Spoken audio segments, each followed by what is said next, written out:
हर संघर्ष में बंगाल बहुत आगे रहा, विशेष करके कलकत्ता बहुत आगे रहा। लेकिन परिस्थितियां कैसे बदलती है, मैं उसकी तरफ आपको इशारा करूंगा।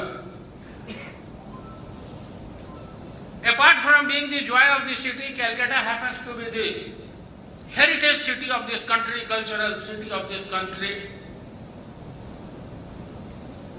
Very passionate about their heritage and culture. लेकिन अभी पीछे क्या हुआ? अभी जो सरकार है दीदी का, very proactive है गवर्नमेंट, very reactive है government. She will react to everything. लेकिन कलकत्ता में 3 बैंक के हेडक्वार्टर थे, 2 का नाम निशान मिट गया और एक स्ट्रीट कॉर्नर मीटिंग भी नहीं हुई.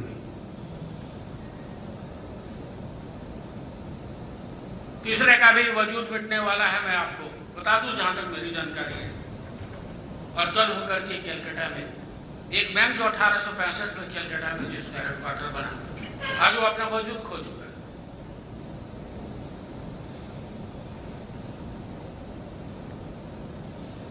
हमारी जो आज विशिष्ट अतिथि हैं इस माहौल के लिए, कॉमरेड अमरजीत कौर जी, ये हमारा नजरिया है चीजों को देखने का मैडम,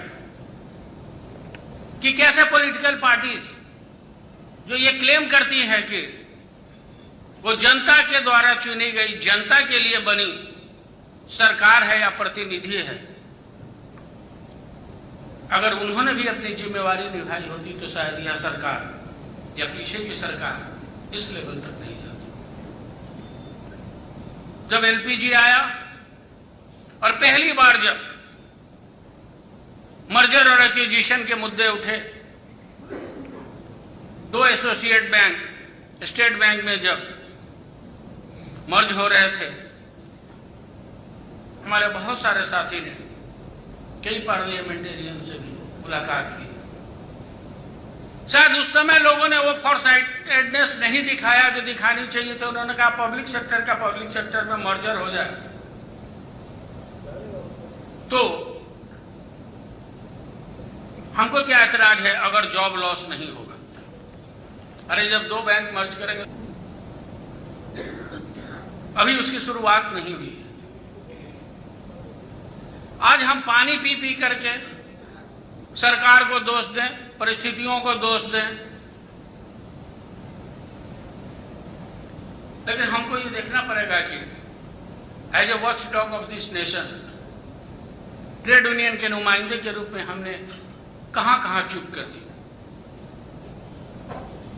1993 में एक बहुत बड़े संगठन ने एक चिट्ठी लिखी तब फाइनेंस मिनिस्टर को. उसने कहा कि भारत में इतने सारे सरकारी बैंकों की जरूरत नहीं.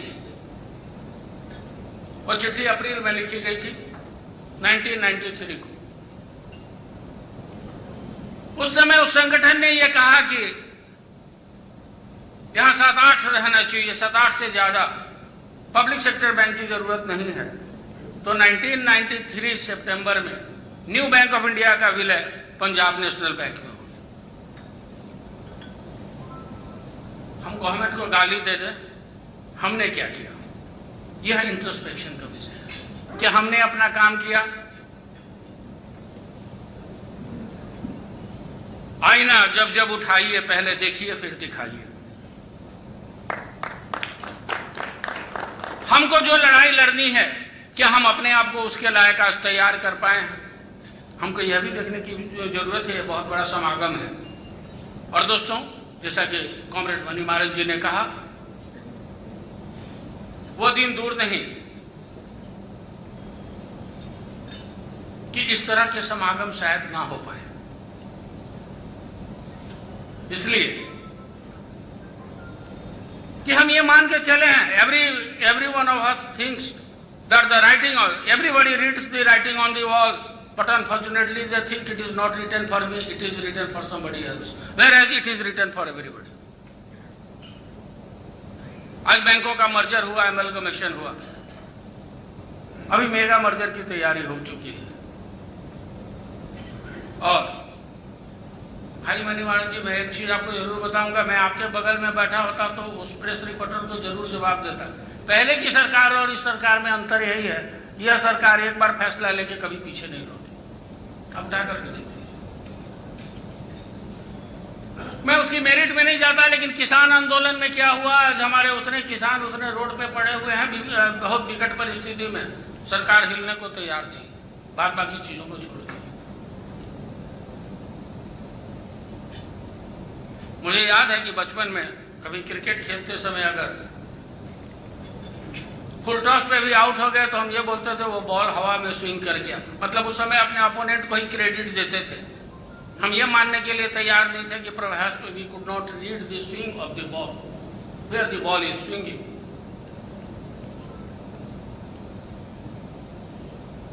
आज इस अवसर पर और अपने आखिरी उद्बोधन में, मैडम आपने तो स्कूल के समय से ट्रेड यूनियन शुरू किया, हमारे ये जितने बड़े बड़े नेता लोग हैं ये सभी लोग कॉलेज के समय से किए, नेतागिरी किए। मैं तो कभी क्लास में मॉनिटर भी नहीं रहा। 24 में as a probationary officer join, तो उस समय जो एक्सपेंशन का दौर था उस समय हम लोग सताए गए तो ट्रेड यूनियन का रास्ता चुना। आज जिस जनरेशन की बात होती है, perhaps they have got everything on a platter, they had not to put up any struggle to get what they are enjoying today. आज परिस्थितियां फिर ट्रेड यूनियन के लिए बहुत अच्छी हो रही है। आप जब तक दबाए नहीं जाएंगे, कुचले नहीं जाएंगे, आप आंदोलन नहीं करेंगे। आप क्या करेंगे, फेसबुक यूनिवर्सिटी में एडमिशन ले लेंगे और ट्विटर पर पीएचडी कर लेंगे, एवरीथिंग यू विल डू। अब फेसबुक पर ही सारी चीजें होंगी, फेस टू फेस कुछ नहीं होगी। कल हम आंदोलन के लिए सड़क पर निकलेंगे, दुनिया भर के काम हमको याद आ जाएंगे। मेरी आप लोगों से यही गुजारिश होगी विशेष करके कि यंगर जनरेशन से, younger by age I am talking, not by spirit,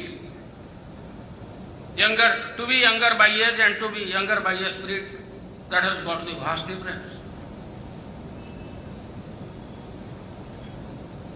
At the age of 43, once a press reporter asked Martina Navratilova that, "Madam, at this age, how do you hit the ball so hard?"